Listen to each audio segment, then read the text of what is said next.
7 नवंबर 1858, 20 मई 1932, एक भारतीय स्वतंत्रता सेनानी तथा भारत में क्रांतिकारी विचारों के जनक थे। भारतीय स्वाधीनता आंदोलन की रूपरेखा तैयार करने में प्रमुख भूमिका निभाने वाली लाल बाल पाल की तिकड़ी में से एक। विपिन चंद्र पाल राष्ट्रवादी नेता होने के साथ साथ शिक्षक, पत्रकार, लेखक व वक्ता भी थे और उन्हें भारत में क्रांतिकारी विचारों का जनक भी माना जाता है। लाला लाजपत राय, बाल गंगाधर तिलक एवं विपिन चंद्र पाल, लाल बाल पाल की इस तिकड़ी ने 1905 में बंगाल विभाजन के विरोध में अंग्रेजी शासन के विरुद्ध आंदोलन किया, जिसे बड़े स्तर पर जनता का समर्थन मिला। गरम विचारों के लिए प्रसिद्ध इन नेताओं ने अपनी बात तत्कालीन विदेशी शासक तक पहुंचाने के लिए कई ऐसे तरीके अपनाए जो एकदम नए थे। इन तरीकों में ब्रिटेन में तैयार उत्पादों का बहिष्कार, मैनचेस्टर की मिलों में बने कपड़ों से परहेज, औद्योगिक तथा व्यावसायिक प्रतिष्ठानों में हड़ताल आदि शामिल हैं। जन्म 07 नवंबर 1858, हबीबगंज जिला, वर्तमान बांग्लादेश, सिलहट क्षेत्र, ब्रिटिश भारत, अब बांग्लादेश। मौत मई 20, 1932, उम्र 73।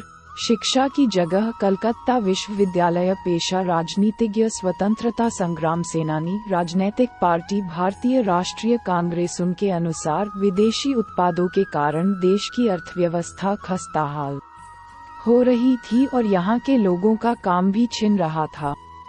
उन्होंने अपने आंदोलन में इस विचार को भी सामने रखा। राष्ट्रीय आंदोलन के दौरान गरम धड़े के अभ्युदय को महत्वपूर्ण माना जाता है, क्योंकि इससे आंदोलन को एक नई दिशा मिली और इससे लोगों के बीच जागरूकता बढ़ी। राष्ट्रीय आंदोलन के दौरान जागरूकता पैदा करने में उनकी महत्वपूर्ण भूमिका रही। उनका विश्वास था कि केवल प्रेयर पिटीशन से स्वराज नहीं मिलने वाला है। जीवनी संपादित करें। 7 नवंबर 1858 को अविभाजित भारत के हबीबगंज जिले में, अब बांग्लादेश में, एक संपन्न कायस्थ जाति घर में पैदा विपिन चंद्र पाल सार्वजनिक जीवन के अलावा अपने निजी जीवन में भी अपने विचारों पर अमल करने वाले और स्थापित दकियानुसी मान्यताओं के खिलाफ थे। उन्होंने एक विधवा से विवाह किया था, जो उस समय दुर्लभ बात थी। इसके लिए उन्हें अपने परिवार से नाता तोड़ना पड़ा, लेकिन धुन के पक्के पाल ने दबावों के बावजूद कोई समझौता नहीं किया। किसी के विचारों से असहमत होने पर वह उसे व्यक्त करने में पीछे नहीं रहते। यहाँ तक कि सहमत नहीं होने पर उन्होंने महात्मा गांधी के कुछ विचारों का भी विरोध किया था। केशव चंद्र सेन, शिवनाथ शास्त्री जैसे नेताओं से प्रभावित पाल को अरविंद के खिलाफ गवाही देने से इनकार करने पर 6 महीने की सजा हुई थी। इसके बाद भी उन्होंने गवाही देने से इनकार कर दिया था। जीवन भर राष्ट्रहित के लिए काम करने वाले पाल का 20 मई 1932 को निधन हो गया। रचनाएं संपादित करें। पाल की कुछ प्रमुख रचनाएं इस प्रकार हैं। 1. Indian Nationalism, Nationality and Empire, Swaraj and the Present Situation, The Basis of Reform, The Soul of India, The New Spirit Studies in Hinduism, Queen Victoria, biography पत्रिकाओं का संपादन संपादित करें। विपिन चंद्र पाल ने लेखक और पत्रकार के रूप में बहुत समय तक कार्य किया। 1886 में उन्होंने सिलहट से निकलने वाले परिदर्शक नामक साप्ताहिक में कार्य आरंभ किया। उनकी कुछ प्रमुख पत्रिकाएं ये प्रकार हैं। 1.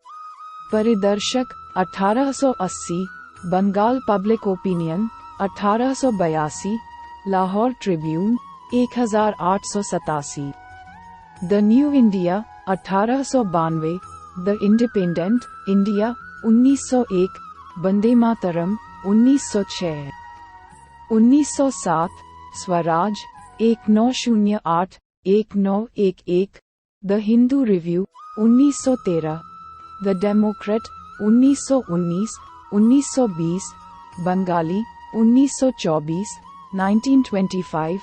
संदर्भ संपादित करें। विपिन चंद्र पाल, इट्स हिंदी मूल से 2 जुलाई 2017 को पुरालेखित। अभिगमन तिथि जून 2017। एक्सेस डेट इक्वल्स में तिथि प्राचल का मान जांचे प्रभासाक्षी। संपादक 20 मई 2016। स्वदेशी आंदोलन को नई दिशा दी बिपिन चंद्र पाल ने। प्रभा साक्षी। मृत कड़ी हरिदास बिनो। विपिन चंद्र पाल पर निबंध। Essays in Hindi com. बाहरी कड़ियां संपादित करें। गांधी जी के प्रथम आलोचकों में से एक बिपिन चंद्र पाल। भारतीय स्वाधीनता आंदोलन में बिपिन चंद्र पाल ने दिया था महत्वपूर्ण योगदान।